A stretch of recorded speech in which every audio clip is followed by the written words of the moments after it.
What started as one alien wife turned into three mysterious lovers. The unexpected invitation. The crystalline towers of Zarathia's capital city caught the binary sunset, casting purple and gold shadows across Marcus Chen's face as he adjusted his formal diplomatic attire. 3 months on this alien world had taught him to expect the unexpected, but nothing had prepared him for Ilara Zedwinen. She moved through the embassy gathering like liquid starlight, her silvery hair flowing past her shoulders, adorned with tiny luminescent gems that matched her violet eyes. Marcus had noticed her watching him during his presentation on human art forms, her gaze both curious and calculating. "Your interpretation of emotional expression through color is fascinating," Ilara said, approaching him near the viewing balcony. Her voice carried a musical quality unique to Zarathians. "On our world, we believe emotions are meant to be shared, not merely expressed." Marcus found himself drawn to her presence, a warmth spreading through his chest that he couldn't quite explain. "I'd love to learn more about Zarathian emotional traditions," he replied, accepting the shimmering drink she offered. "Then perhaps," Ilara stepped closer, her fingers briefly brushing his as she took his empty glass, "you would consider accepting my invitation to the moonrise ceremony tomorrow evening? It's a significant cultural event that few outsiders witness." Her proximity was intoxicating, her natural scent reminiscent of jasmine and something uniquely alien. Marcus noticed the subtle way her pupils dilated when their eyes met, a universal sign of attraction he'd learned transcended species. "I should warn you," she whispered, her breath warm against his ear. "Accepting my invitation means embracing traditions that might challenge your human concepts of connection and intimacy." The way she said intimacy sent a shiver down his spine. Marcus had heard whispers about Zarathian bonding customs but had dismissed them as exaggerated tales told by lonely space travelers. "I came here to embrace new experiences," Marcus heard himself saying, mesmerized by the way the light played across her features. Ilara's smile was radiant as she pressed a small, warm crystal into his palm. "Tomorrow, when the first moon rises, hold this and think of me. It will guide you to where your journey truly begins." As she glided away, Marcus felt the crystal pulse gently in his hand, synchronized with his rapidly beating heart, unaware that he had just taken the first step toward a love unlike anything his world had ever known. Forbidden curiosity. The holographic message materialized in Kai's temporary quarters that evening, its purple light forming elegant script in the air, the observatory tower. "Midnight. Come alone. S." His heart raced as he navigated the palace's lesser-known corridors, following the map that had appeared with the message. The tower spiraled impossibly high, its walls transparent aluminum allowing starlight to flood the circular chamber at its peak.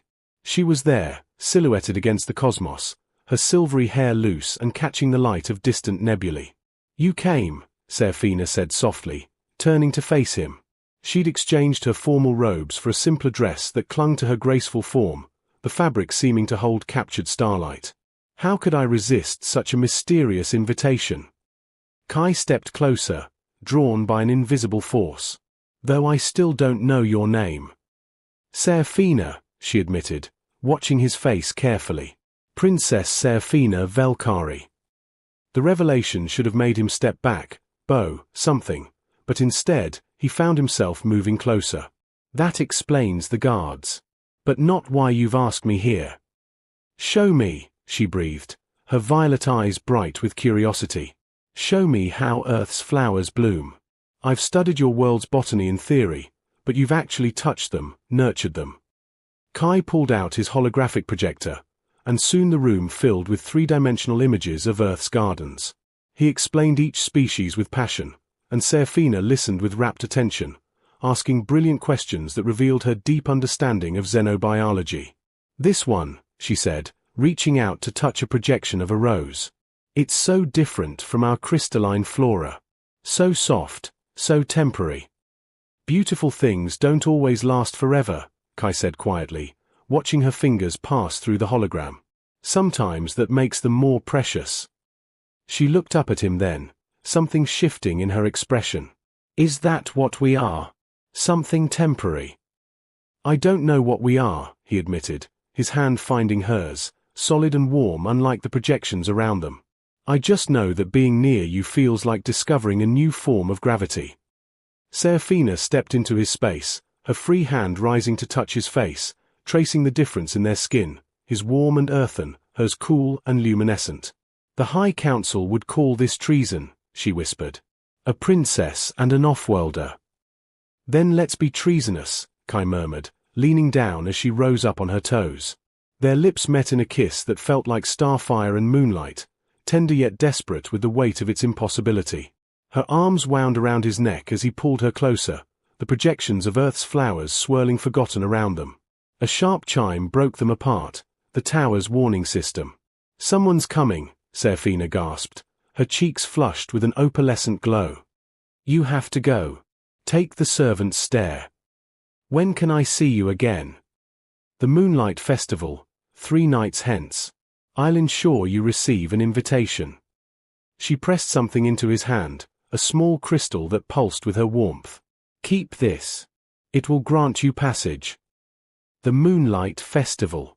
The grand ballroom of the Lirelay Palace seemed to exist between dimensions, its ceiling open to the night sky where 2 moons danced in synchronous orbit. Kai stood at the edge of the crowd, wearing the formal attire that had mysteriously appeared in his quarters, a midnight blue ensemble that complemented his human features while honoring Lirelay fashion. The crystal Serafina had given him grew warm against his chest as she entered the room. She was radiant in a gown that seemed to be cut from the very fabric of space, tiny points of light dancing across its surface. Their eyes met across the crowded floor, and the rest of the room seemed to dim. The court's whispers followed her as she moved through the crowd, not toward the cluster of noble suitors waiting to claim her attention, but directly to him. "Princess Serafina," he said formally, bowing as she approached. "You honor me." "Kai Ashford," she replied, loud enough for others to hear. "I believe Earth customs include something called a dance." Her eyes sparkled with mischief as she extended her hand. The music shifted to something slower, more intimate, a melody that seemed to pull from both their worlds. As they moved together, her body naturally finding synchronization with his, the court's shocked murmurs faded to background noise. "You're causing quite the scandal," Kai whispered, his hand firm on her waist as they turned. "Good," she breathed against his ear. "I've been perfectly behaved for a century. I think I'm overdue for a little rebellion." They danced as if suspended in their own pocket of time, her fingers intertwined with his, their bodies moving in perfect harmony despite their different worlds. With each turn, they drew closer, the proper distance between dance partners gradually dissolving. "The terraforming project," she said softly, "it could take years to complete. You could request an extended assignment." "Is that what you want? For me to stay?" She lifted her face to his, her violet eyes shimmering with unshed tears. "I want impossible things. I want to wake up to your thoughts about soil composition. I want to show you the singing caves of the northern continent. I want—" She paused, her voice dropping to barely a whisper. "I want to know what it feels like to be loved by someone who chose me, not my crown." Kai stopped dancing, cradling her face in his hands right there in the middle of the ballroom, beneath the gaze of hundreds. "Serafina, Your Highness." The sharp voice of the High Counselor cut through the moment. "The evening ceremonies require your presence on the throne." Serafina didn't look away from Kai's eyes. "In a moment, Counselor." "Your Highness, I must insist." "I said," she turned, her voice carrying sudden royal authority. "In a moment." She turned back to Kai, pressing close despite the watching crowd. "Meet me later. Our place in the gardens. After the 3rd moon set." As she was led away to her ceremonial duties, Kai noticed the hostile glares of the court, the whispered conspiracies already forming. But all he could think about was the feeling of her in his arms and the promise of seeing her again beneath the stars. Shadows of duty. The garden was bathed in silver shadows when Kai arrived, the 3rd moon having just dipped below the horizon. Serafina was already there, pacing beneath the bioluminescent vines, her expression torn between anguish and fury. "They've announced it," she said without preamble, her voice breaking. "My betrothal to Prince Zekha of the Northern Territories. The ceremony is to be held at week's end." Kai felt the words like a physical blow. "They can't force you. Can't they?" She laughed bitterly, tears streaming down her iridescent cheeks. "I am the last of my bloodline. The stability of 3 star systems depends on this alliance. She collapsed onto the moss-covered bench, her shoulders shaking. He was beside her instantly, gathering her into his arms. She melted against him, her fingers clutching his shirt as if he might disappear. "I won't let them take you from me," he whispered fiercely into her hair. "Kai." She pulled back to look at him, her hands framing his face. "My dear, brilliant, impossible human. What are we going to do?" "Run," he said simply. "There's a transport leaving for the outer colonies tomorrow night. We could." She silenced him with a kiss, deep and desperate, pouring all her longing and fear into the connection. Her hands tangled in his hair as he pressed her back against the garden wall, hidden among the climbing vines. The kiss broke only when they needed air, both breathing heavily. "I would give up everything," she whispered against his lips. "My crown, my world, my very name, just to wake up beside you without fear." "Then do it," he urged, kissing her temple, her cheek, the delicate point of her ear. "Choose us, Serafina. Choose love." She was about to respond when the garden flooded with harsh white light. Palace guards surrounded them, energy weapons raised. At their head stood Councillor Vexian, his expression coldly triumphant. "Princess Serafina Velkari," he announced formally, "by order of the High Council, you are confined to your chambers until the betrothal ceremony. As for the human—" His lips curled in disgust. "He is to be deported immediately." "No." Serafina moved to shield Kai, but the guards were already pulling them apart. "I am your princess. I command you to stop." "Your authority has been temporarily suspended," Vexian informed her. "For your own protection, of course." "Serafina." Kai struggled against the guards holding him. "I'll find a way back to you. I promise."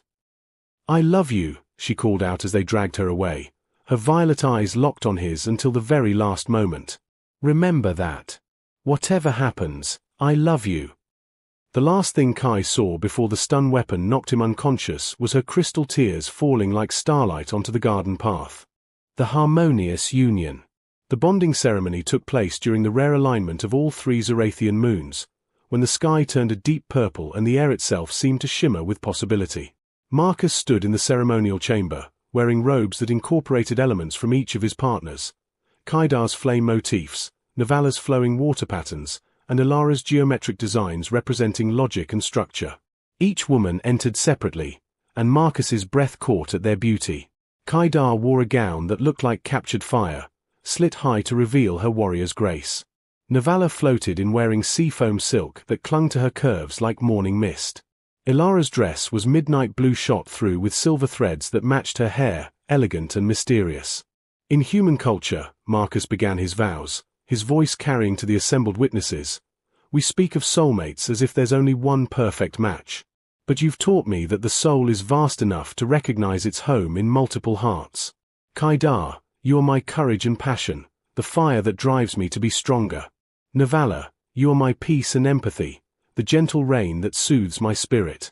Ilara, you are my equal and challenger, the star that guides my mind to new horizons." The women approached him together, their movements synchronized through their bond. They spoke in unison, their voices creating a harmony that sent shivers down his spine. "Marcus Chen, you have brought balance to our triad. In you, we find the completion we never knew we sought." The ceremony's climax required them to drink from the cup of joining, a liquid that would permanently interweave their life forces. As the sweet, electric substance flowed through them, Marcus felt the final walls dissolve. He could sense Kaidar's fierce protectiveness, Navala's infinite compassion, and Ilara's brilliant curiosity as if they were his own emotions. That night, in their shared chambers, they came together as one for the first time as a bonded quartet. The room was filled with soft light and gentle music that responded to their movements. They took their time, each woman showing Marcus through touch and whisper what this union meant. Hands intertwined, lips met in various combinations, and pleasure was shared and multiplied through their connection. "This is how it will be," Ilara murmured as they lay entwined afterward, Marcus at the center of their embrace. "Sometimes you'll be with one of us, sometimes 2, sometimes all 3. But always, always, you'll carry our complete love." "And you'll carry mine," Marcus replied, pressing kisses to each of their foreheads. "My 3 stars, my constellation of love." As the 3 moons set outside their window, Marcus understood that what started as one unexpected invitation had become a love story that transcended anything he'd imagined possible, a perfect harmony of 4 hearts beating as one. The end.